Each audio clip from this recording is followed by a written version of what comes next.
വിശുദ്ധ മത്തായിയുടെ സുവിശേഷം 20-ാം അധ്യായത്തിൽ 29 മുതലുള്ള തിരുവചനങ്ങൾ 34 വരെയുള്ള തിരുവചനങ്ങൾ ഇന്ന് നമ്മൾ ധ്യാനിക്കുന്നു. അവൻ ജെറീക്കോയിൽ നിന്ന് യാത്ര പുറപ്പെട്ടപ്പോൾ ഒരു വലിയ ജനക്കൂട്ടം അവനെ അനുഗമിച്ചു.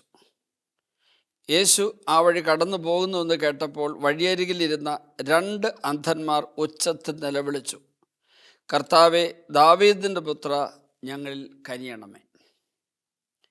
മിണ്ടാതിരിക്കാൻ പറഞ്ഞുകൊണ്ട് ജനക്കൂട്ടം അവരെ ശാസിച്ചു. അവരാകട്ടെ, കർത്താവേ, ദാവീദിൻ്റെ പുത്ര, ഞങ്ങളിൽ കനിയണമേ എന്ന് കൂടുതൽ ഉച്ചത്തിൽ നിലവിളിച്ച് പറഞ്ഞു. യേശു അവിടെ നിന്ന് അവരെ വിളിച്ചു ചോദിച്ചു, ഞാൻ നിങ്ങൾക്ക് എന്ത് ചെയ്യണമെന്നാണ് നിങ്ങൾ ആഗ്രഹിക്കുന്നത്? അവർ പറഞ്ഞു, കർത്താവേ, ഞങ്ങൾക്ക് കണ്ണുകൾ തുറന്നു കിട്ടണം. യേശു ഉള്ളലിഞ്ഞ് അവരുടെ കണ്ണുകളിൽ സ്പർശിച്ചു. തൽക്ഷണം അവർക്ക് കാഴ്ച ലഭിച്ചു. അവരും അവനെ അനുഗമിച്ചു. മർക്കോസ് സുവിശേഷം 10-ാം അധ്യായം ലൂക്ക 18-ലും ഈ സംഭവത്തിൻ്റെ വിവരണമുണ്ട്. അവിടെ ഒരു പ്രത്യേകത പറഞ്ഞിട്ടുണ്ട്.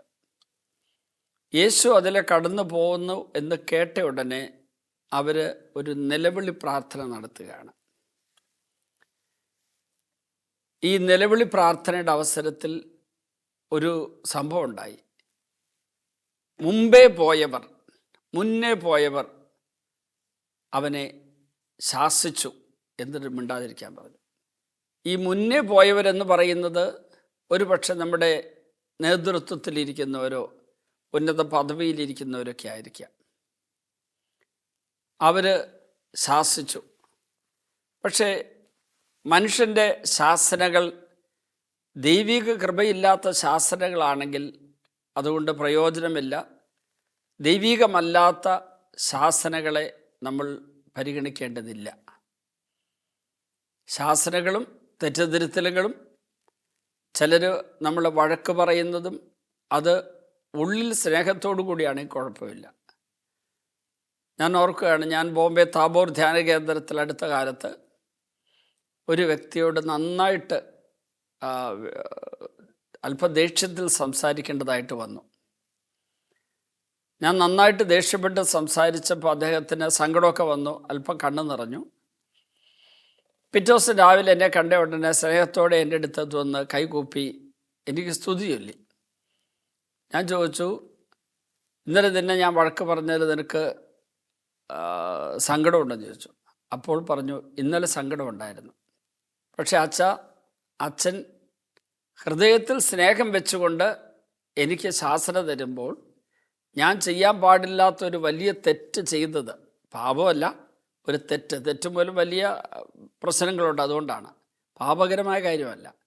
ആ തെറ്റ് അതിഗുരുതരമായ പ്രത്യാഘാതങ്ങൾ ഉണ്ടാക്കുമെന്നുള്ളതുകൊണ്ട് അച്ഛൻ അതിന് തിരുത്താനുള്ള ഉത്തരവാദിത്വം ഉള്ളതുകൊണ്ട് സ്നേഹം ഹൃദയത്തിൽ വെച്ചുകൊണ്ട് എന്നെ വഴക്ക് പറഞ്ഞപ്പോൾ ഈശോ എന്നോട് സംസാരിച്ചായിട്ട് എനിക്ക് ഫീൽ ചെയ്തു.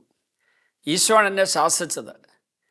ഞാൻ ആ സമയത്ത് പാപകരമായൊരു കാര്യത്തിൽ പോയില്ലെങ്കിലും മൊബൈലിൽ ഞാൻ ചില വീഡിയോ കണ്ടുകൊണ്ടിരുന്നു. ആ സമയത്ത് എന്നെ ഏൽപ്പിച്ച് ജോലി ചെയ്യാതെ ഞാൻ ചെയ്യേണ്ട ജോലി ചെയ്യാൻ പറ്റിയില്ലെന്ന് മാത്രമല്ല, അതിൻ്റെ ഫലമായി അവിടെ കുറച്ച് നഷ്ടങ്ങളുണ്ടായി.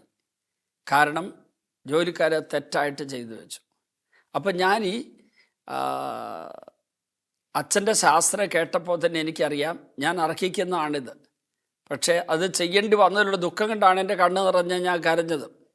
മറ്റൊരാൾ നമ്മളെ ശാസിക്കുമ്പോൾ, തിരുത്തുമ്പോൾ അവിടെ പരിശുദ്ധാത്മാവിൻ്റെ ശക്തിയോടെയാണ്, ദൈവഹിതപ്രകാരമാണ് ശാസിക്കുന്നതെങ്കിൽ തീർച്ചയായിട്ടും കുഴപ്പമില്ല. അല്ലെങ്കിൽ നമ്മൾ അതിനെ സ്വീകരിക്കേണ്ടതില്ല.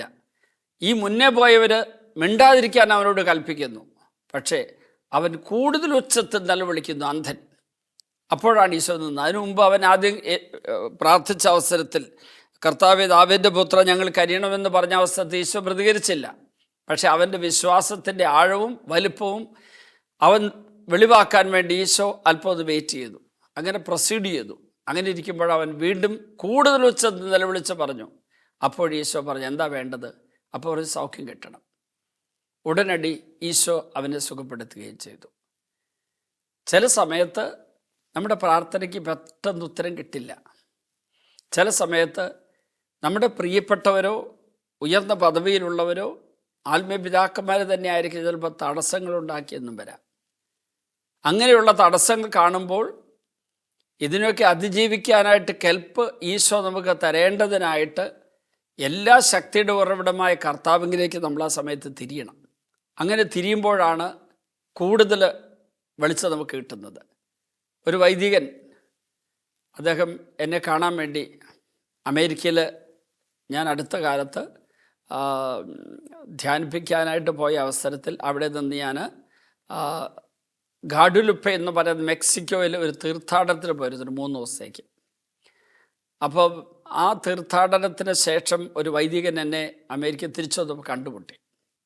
ആ വൈദികൻ എന്നോട് പറഞ്ഞൊരു കാര്യം എന്താണെന്ന് ചോദിച്ചാൽ, ഞാൻ സെമിനാരിയിൽ ചേരാനായിട്ട് അച്ഛൻ്റെ അടുക്കൽ വന്ന് എൻ്റെ ആഗ്രഹം പ്രകടമാക്കിയപ്പോൾ അച്ഛൻ എന്നെ പ്രോത്സാഹിപ്പിച്ചു. അപ്പോൾ ഞാൻ അച്ഛനോട് പറഞ്ഞു, എൻ്റെ മാതാപിതാക്കളോട് പറഞ്ഞ് ഇതിന് അനുവാദം മേടിച്ചു തരണം.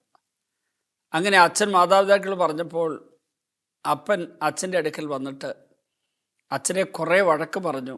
അവസാനം ഒരു ഭീഷണി മുഴക്കി, എൻ്റെ മകൻ സെമിനാരിൽ ചേരാൻ തീരുമാനമെടുത്ത് അവൻ സെമിനാരിൽ ചേർന്നാൽ ഞാൻ ആത്മഹത്യ ചെയ്യും, അച്ഛനായിരിക്കും ഉത്തരവാദിത്വം എന്ന് എഴുതി വെക്കുമെന്നും പറഞ്ഞു. അപ്പോൾ എനിക്ക് എന്താണ് ഇയാളോട് മറുപടി പറയേണ്ടതെന്ന് എനിക്ക് തോന്നുന്നില്ല. വെല്ലുവിളിക്കാമെന്ന് ഞാൻ പോയില്ല. കാരണം അങ്ങനെ ഒരാൾ മരിക്കുമെന്ന് പറയുമ്പോൾ ഉടനെ വെല്ലുവിളിക്കാൻ പാടില്ല. മകനോട് ഞാൻ പറഞ്ഞു, ഇനിയിപ്പോൾ നീ 2 വർഷമെടുത്ത് പോസ്റ്റ് ഗ്രാജുവേഷന് MA പഠിക്കുക. അപ്പം ജോലി കണ്ടെത്താനെന്ന് പറഞ്ഞ് കണ്ടുവച്ചിരിക്കുന്ന കോഴ്സ് അതാണ്, അതിന് എടുക്കുക. അങ്ങനെ 2 വർഷത്തെ പഠനം പൂർത്തിയാക്കി ഇതിനിടയ്ക്ക് ഈശോ അപ്പനോട് സംസാരിച്ചുകൊള്ളൂ അങ്ങനെ പറഞ്ഞു. അപ്പോൾ ഈ വ്യക്തി അന്നൊരു തീരുമാനമെടുത്തു, എല്ലാ ദിവസവും രാവിലെ പള്ളിയിൽ പോകും. അപ്പനാകട്ടെ ഇയാൾ പള്ളി പോകാതിരിക്കാൻ വേണ്ടി കാറിൻ്റെ കീ എടുത്ത് ഒളിപ്പിച്ച് വെക്കും. അപ്പോൾ ഇവൻ നടന്നു പോകും. ഒരു ദിവസം അപ്പൻ മഴയത്ത് ഇവൻ പള്ളി പോകാതിരിക്കാൻ വേണ്ടി കുട എടുത്ത് മാറ്റി വെച്ചു. അപ്പോൾ ഈ ചെറുപ്പക്കാരൻ മഴ ചാറ്റലുണ്ട്, അടുത്ത വീട്ടിൽ പോയി അവിടുന്ന് കുട മേടിച്ചുകൊണ്ട് പള്ളി പോയി. അപ്പനോട് വഴക്കുണ്ടാക്കാൻ പോയില്ല. പക്ഷേ എന്നോട് പറഞ്ഞു, അപ്പൻ എത്രമാത്രം എതിർക്കുന്നുണ്ടോ അത്രമാത്രം എൻ്റെ പ്രാർത്ഥന വർദ്ധിച്ചു. എത്രമാത്രം അപ്പൻ എന്നെ എതിർത്തു, എനിക്കെതിരായി പ്രവർത്തിച്ചു, അത്രമാത്രം എൻ്റെ സ്നേഹം അപ്പനോട് വർദ്ധിച്ചു. കാരണം എൻ്റെ പ്രാർത്ഥന അർഹിക്കുന്നുണ്ട് അപ്പനെന്ന് എനിക്ക് മനസ്സിലായി. കാരണം ആത്മീയത ഉണ്ടെങ്കിൽ ഒരു മകൻ സെമിനാരിൽ ചേരാൻ അപ്പന് തടയാൻ പറ്റില്ല. മാതാപിതാക്കൾക്ക് ആത്മീയതയുണ്ടെങ്കിൽ, ശരിക്കുള്ള ദൈവവിശ്വാസമുണ്ടെങ്കിൽ, കത്തോലിക്ക മതവിശ്വാസമുണ്ടെങ്കിൽ, അവർ വചനത്തിൽ വിശ്വസിക്കുന്നുണ്ടെങ്കിൽ, ദൈവത്തിൻ്റെ പദ്ധതി വിശ്വസിക്കുന്നുണ്ടെങ്കിൽ, മകനോ മകളോ ഒരു മകളോ മാത്രമാകട്ടെ അവർ സെമിനാരിൽ ചേരുന്നു, ഗവൺമെൻറ്റിൽ ചേരുന്നു പറയുമ്പോൾ അവരോട് ആലോചിക്കാൻ വേണ്ടി ചില കാര്യങ്ങളൊക്കെ പറയാമെന്നല്ല, തടസ്സം നിൽക്കാൻ പാടില്ല. അത് ദൈവിക പദ്ധതിക്ക് വിരുദ്ധമായിരിക്കും. അവരുടെ ഭാവിയത്തെ ഉൾക്കൊണ്ടയാണെങ്കിൽ ആ ദൈവത്തിന് വിട്ടുകൊടുക്കുക. വിവാഹം കഴിച്ചാൽ അവരുടെ ഭാവിയല്ലേ ശരിയാവുന്ന ഉറപ്പ് വല്ലതും ഉണ്ടോ? ഏതായിരുന്നാൽ ഈ മകൻ അങ്ങനെ പ്രാർത്ഥിച്ചു. ആ ശക്തമായ പ്രാർത്ഥനയുടെ ഫലമായി MAക്ക് ഫസ്റ്റ് റാങ്കോടുകൂടി അവൻ പാസ്സായി. അപ്പൻ ഇവരോട് ചോദിച്ചു, നീ എവിടേക്കാണ് ഈ ജോലിക്ക് ഇനി പോകുന്നതെന്ന് ചോദിച്ചു. അപ്പോൾ മകൻ അപ്പനോട് ചോദിച്ചു, ഞാൻ ഇപ്പോഴും സെമിനാരിൽ ചേർന്ന് അച്ഛനാകാനാണ് ആഗ്രഹിക്കുന്നത്, ഡാഡി സമ്മതിച്ചാലേ പോകുള്ളൂ എന്ന് പറഞ്ഞു. അപ്പൻ പറഞ്ഞു, നീ പൊക്കോ, എനിക്കറിയാമായിരുന്നു നീ പോകുമെന്ന്. ഞാൻ ഈ കുറേ കാലമായിട്ട് മനസ്സിനെ ഒരുക്കിക്കൊണ്ടിരിക്കുകയാണ്. ഏക മകനായ നീ സെമിനാരിയിൽ ചേരാനായിട്ട് ഇനി ആഗ്രഹം പറഞ്ഞു വന്നാൽ ഞാൻ അനുവദിക്കും തീരുമാനമെടുത്തു.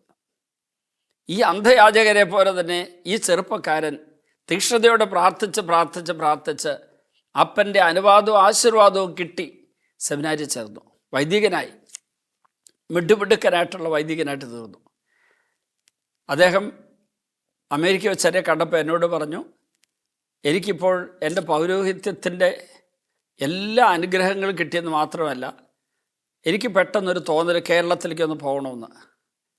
ഞാൻ ബിഷപ്പിനോട് അനുവാദം മേടിച്ച് പെട്ടെന്ന് വേറൊരു അച്ഛനെ പകരമാക്കിയിട്ട് ഒരു സന്യാസ വൈദികനാക്കിയിട്ട് ഞാൻ പോയി.